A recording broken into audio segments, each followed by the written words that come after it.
In February 2023, a YouTube channel appeared online claiming the Multiverse exists, and began uploading a web series to demonstrate how the technology worked. It was set up similar to those Buzzfeed and Wired videos you'd see online, having an individual sat in a white void while reacting to different versions of themselves through an old TV. The first 2 episodes trick you into thinking it's just a comedy show, making sure that your guard is fully down before they reveal what kind of show this really is. Now, before we dive into the episodes, a lot of people will be wondering if this is tied to a TV show or funded by a company. It's actually not. It's completely funded by one individual who goes by Barry's Office. That's the name of the YouTube channel and all their social media. There is no company, sponsors, or anything according to them. Just a passion project they got very fortunate to make and may never get to do it again. With all that being said, let's dive into it.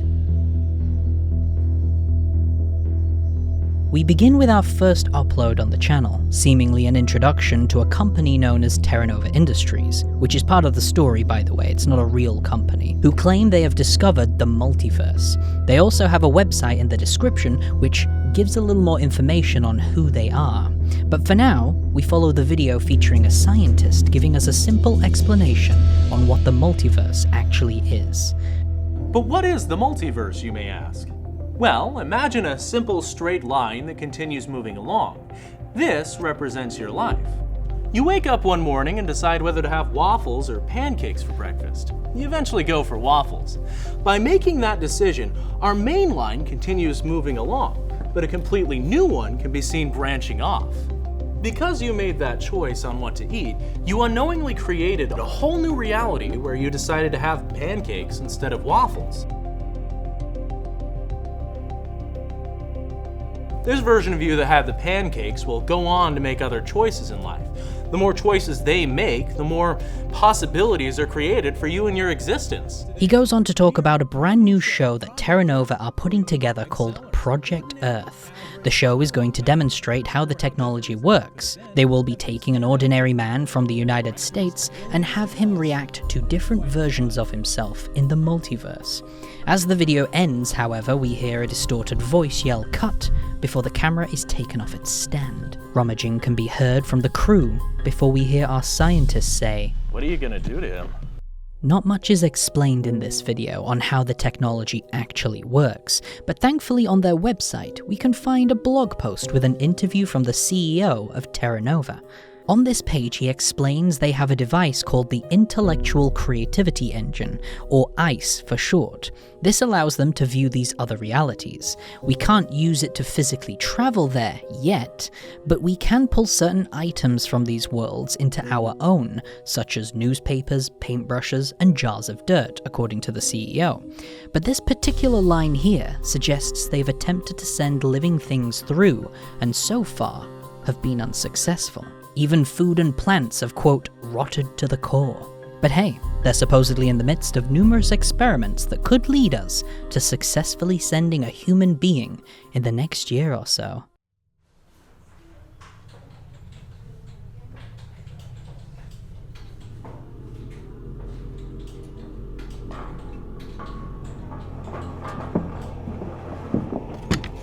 The next video is officially the first installment of their show, Project Earth, where we meet our protagonist, Gregg Sellars, sitting awkwardly on a chair while the crew set up the old-looking TV device, which is the ice machine mentioned earlier.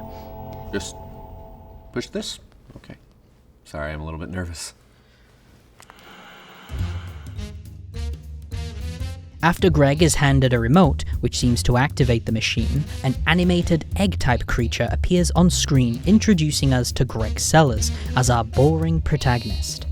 Meet Gregg Sellars, an ordinary, average, boring man. I wouldn't say I'm boring. One thing that is very striking already is the lack of respect that's thrown towards Gregg and his life. It's almost like he's seen as inferior. When the narrator calls him a boring, ordinary man, Gregg tries to defend himself, but is abruptly cut off by one of the crew members coughing. I have a lovely wife, Christine, and 2 kids, and you know what? That's pretty unboring if you ask me. Even in the blog post we were talking about earlier, the CEO completely rips into Gregg's life choices. He has a typical 9-to-5 job and has failed at almost everything in life. Well, except for getting married, of course, if you'd even class that as a success. Not exactly a hard thing to do, I've done it 5 times. Before they decide to show us a different version of Gregg, they first let Gregg explain to the audience what his life has been like in our reality. That way, we can compare the differences. My dad was actually a huge movie buff. He was one of the first individuals to open up a video renting store in the late 70s. I was tasked with watching the tapes, making sure there was no problem, glitches and stuff. And as I watched these films, I began to garner an appreciation for how these pieces of imagery were put together. Ever since then, I wanted to be a filmmaker. Unfortunately, life got in the way. My father got sick in the early 90s, and most of my time and resources went to helping him in the business. I was already married to Christine at the time, and friends were getting married. Kids came not long after. It just became too much to balance. After asking Gregg what his dream job would have been, he replies, I always wanted to find a reality where I was a successful filmmaker. And so, that's exactly the reality they find. After hours of exploring multiple pathways through Gregg's decision-making, we found one reality where he did indeed become the filmmaker he always wanted to be. Gregg Sellars, the greatest director of Sellars, is on another level. Lake County, California. I love his movie. After examining more than 700,000 realities, we discovered a universe, to which we will call Earth 2.0, where Gregg did in fact hit the big time. After saving a famous producer's life, he becomes best friends with them, eventually being able to get his first ever feature film funded, which was released in the 90s, a buddy cop movie to be more precise, called Murder Stoppers. A city crippled with fear. Paper says another 4 victims from these psychos just this morning. Anything else I can get for you? No thanks. I sure wish someone would stop all the murderings around here. 2 detectives have had enough, so they're taking the law into their own hands. Alone, they are simple cops. Tonight, we aren't just cops, we're justice-ers. But together, they are murder stoppers. All units come in, claiming callers at a warehouse in Long Beach. He's been killed by a murder. Son of a bitch! Just when you thought you were about to get murdered, they stopped it. Stop murdering! You found a trailer for it? They go on to explain the other movies Gregg made, along with the fact he started to fall into quite a few scandals. But rather leaving the episode on a negative note, Gregg manages to spin the idea into something more positive. He talks about how he's rather happy with his life, and maybe the movie world just wasn't all that it was cracked up to be. Which brings the episode to an end. And so far, it just seems like a normal series you'd find on a Buzzfeed or Wired channel. But something does feel off. Maybe episode 2 might give us some more insight. Is that working? Yeah, think so. Hi, I'm Gregg Sellars. I have a normal life, and we're going to use the multiverse to see what I could have become. That sounds so depressing. Yeah. This one introduces Gregg's friend, Tom Wilson. If you could see any version of yourself in the multiverse, what would you want to see? A prominent news anchor. What? I'm not kidding, dude. That's what I always wanted I know, to... but you could see anything, endless possibilities, and you just want to see how you would present the news? Yeah, they have awesome hair. Mine sucks, never does anything that I want it to do. Theirs, always perfect. So you want a news universe just to see what hairstyle you would have? Yeah, what's wrong with that? Nothing, Tom. Nothing. In this reality, Gregg finds out his father passed away at a young age. He was the inspiration for Gregg wanting to become a filmmaker. So, they wanted to find out what would happen if they removed the biggest inspiration in his life growing up.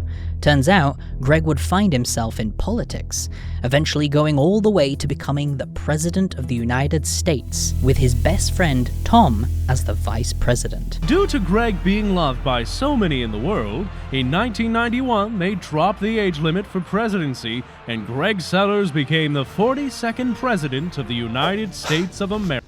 Oop, there it goes. It's going for a little walk, I see. Is this happening? Is this for real? This is legit. This is legit! I am the president! Congratulations, man. Yes! I believe Tom's the vice president, too. What? What?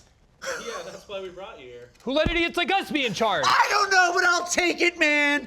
USA! USA! USA! USA! USA! USA! Can we cut that out?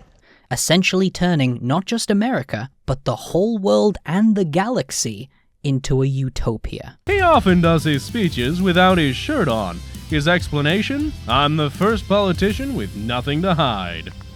This is amazing! Can we go there? Gregg and Thomas also make the biggest discovery of all.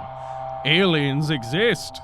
It was officially announced to the public when Vice President Wilson came on national television admitting to falling in love with one of them. So let me be perfectly clear. I did indeed have sexual relations with an extraterrestrial from the Zeta Reticuli star system. We are deeply in love. Personally, I cannot wait to get back to that intergalactic bedroom rodeo.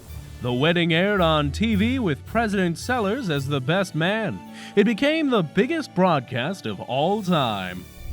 President Sellars and Vice President Wilson brought peace not only among Earth, but the entire galaxy.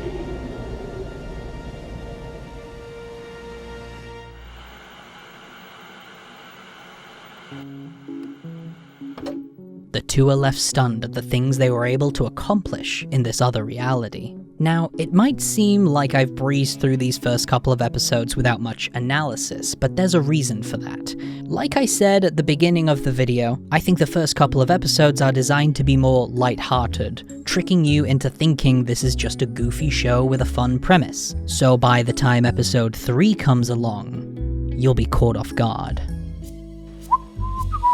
Well, here we be.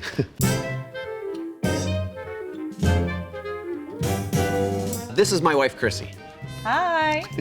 So, did you watch the videos? No. No, you said you had. As the video opens, we are introduced to Gregg's wife, Christine Sellars, which, according to Barry on Twitter, which I find quite funny, the couple is actually based off of Jack's films and his wife. Okay, well, a lot of people think I'm pretty famous. Everything seems business as usual until the ice machine boots up. Meet Gregg Sellars, an ordinary, average, boring man. The screen goes black. The captions on the video suggest the episode is still continuing, but we just can't see it for some reason. The episode shortly comes back online as if nothing happened. Christine was a firm believer in ghosts, but Gregg would never join on her endeavors. Believe me, it was not for lack of trying. In this reality, Gregg joined one of Christine's ghost adventures and found undeniable evidence that ghosts exist. We're now learning about a reality where Gregg and his fiancée discovered the existence of ghosts and start their very own ghost hunting show to prove it to the world. But as the episode continues, the strange glitches and interruptions only seem to get worse. Ghost, if you're out there, give us a sign. Back off. Did you hear that? I think it said hello.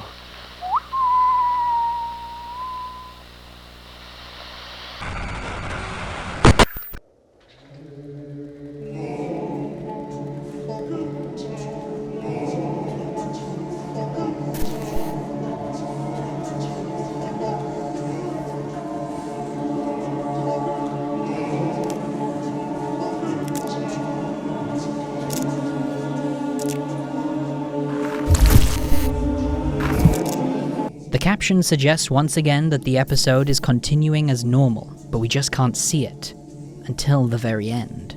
I mean, are there really any good celebrities? There's loads, especially from the 90s. Name one. Christine Sellars from Ghost Explorers. She's pretty frickin' cool. Did you know they were the first individuals to prove ghosts are real? I heard that's because her husband joined her on a ghost hunt. Wow, really? I didn't know. Wait, is the episode still going? I feel like I'm here, but not? Gregg? Are you okay? I don't think they can see us anymore. The screeching of the choir comes to a halt. We're back in the episode. Unfortunately, it wasn't long before people figured out how Gregg was summoning these spirits. And by the mid-90s, there were well over 100 different TV shows saturating the market with ghosts.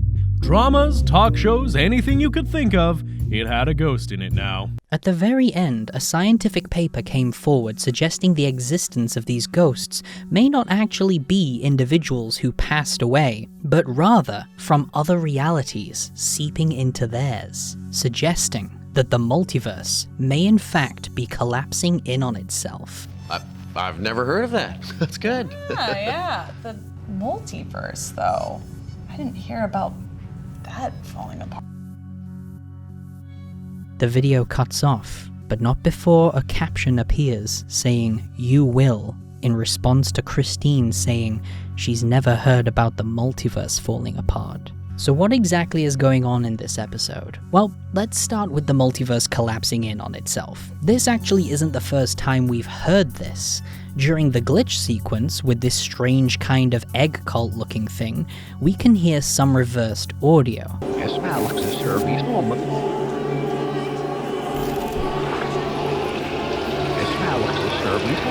Playing it back, you get this. The multiverse is collapsing. The multiverse is collapsing. The multiverse is collapsing.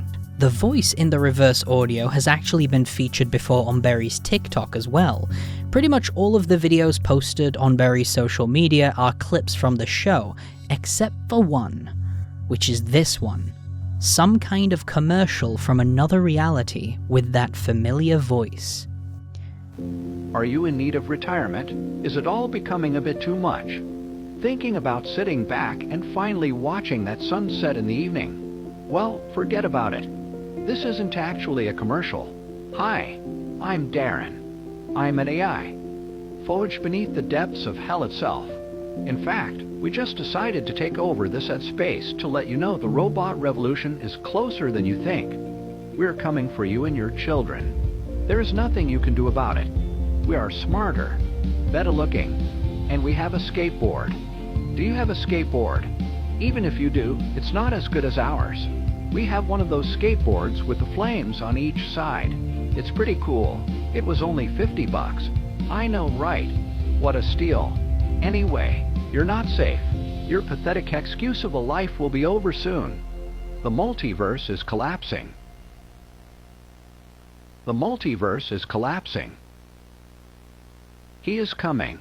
We don't know who this person is, but it certainly seems to have some significance. Going back to the episode, during this segment there are multiple glitches with images appearing throughout. One in particular is this shot here, Gregg in some kind of black void with another individual facing away.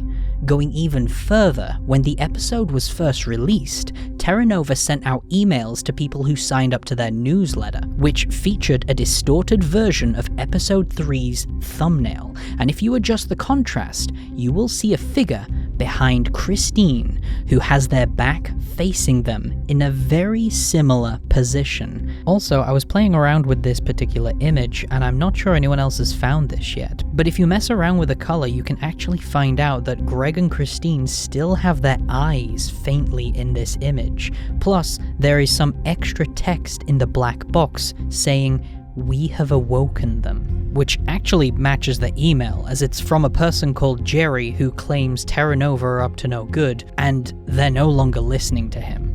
If we want to learn more about what's happening though, we need to visit the TerrANova site. The homepage is a big starting point because that gives us the release dates of every episode of Project Earth.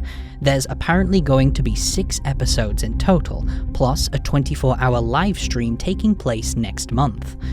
The next area to look is the blog posts, which actually take place straight after episode 3, as they talk about 3 more episodes needing to be filmed during these interviews. The biggest thing that stands out though is that Gregg is starting to feel unwell, and can no longer participate in the blogs, leading to Christine and Tom filling in for him while he recovers. and then getting themselves kicked out because Tom goes on a conspiracy rant. Going deeper into the site, you can find a contact page with a phone number and email, along with a place where you can sign up to TerrANova's newsletter. The craziest part, though, is not the secret messages that you can find hidden around, but the comic book titled Locked Below. That's right, there is a comic book on this site, and there are only 3 issues right now, but it tells the story of a man trapped inside a small room with no windows or doors. He's clearly in chains. His only communication with the outside world seems to be a red phone mounted on the wall. His purpose? To write the same story every 24 hours. A countdown looms above him, which resets every time he finishes and posts it. The tale he writes seems to be the well-known narrative structure of the damsel in distress, kidnapped by a villain and is saved by a knight in shining armor. All seems to be going according to plan until he spills his complimentary coffee all over the typewriter. This causes the machine to malfunction, and the characters within the story start to realize they're living the same day over and over again. This comes to an abrupt halt when the princess decides to intervene and stop the kidnapping from taking place by breaking the cycle and taking the story into her own hands. This causes Barry's typewriter to begin typing by itself. After calling for help on the phone, we find out Barry is working for TerrANova Industries. As he speaks to the support line, the person speaking claims to be Jerry, the same name found on the contact email. We also get confirmation that the device Barry is using is an ice machine, the same device in Project Earth. In order to stop the rogue typewriter, they give Barry a small light bulb that attaches to the typewriter, which supposedly takes back control of the ice machine. But the characters are getting too strong. They're able to fight back. Realizing how much influence he's losing, Barry attempts to communicate with them directly, writing a red phone into existence. With it, a number attached to a rock. The princess figures out the symbols are pushable and calls Barry. And that's all we have so far in the comic. But you can read the series yourself if you want a bit more detail of how they all got to that point. You will have probably noticed that the character writing the stories in the comic is called Barry, the same name as the creator of this whole project. What exactly that means is kind of up for debate as of right now. This is a very new web series, and I think people are still finding stuff that hasn't been found previously, like that whole image thing that I mentioned earlier. So if you would like more Project Earth and take a little deep dive yourself, then feel free to go over to Barry's office and subscribe, or check out the website and read the comic yourself. I will state though that Barry has said publicly on his socials that anything outside of his accounts and the website is non-canon. So please keep that in mind when you go exploring. Have a good one, guys, and I'll see you in the next video.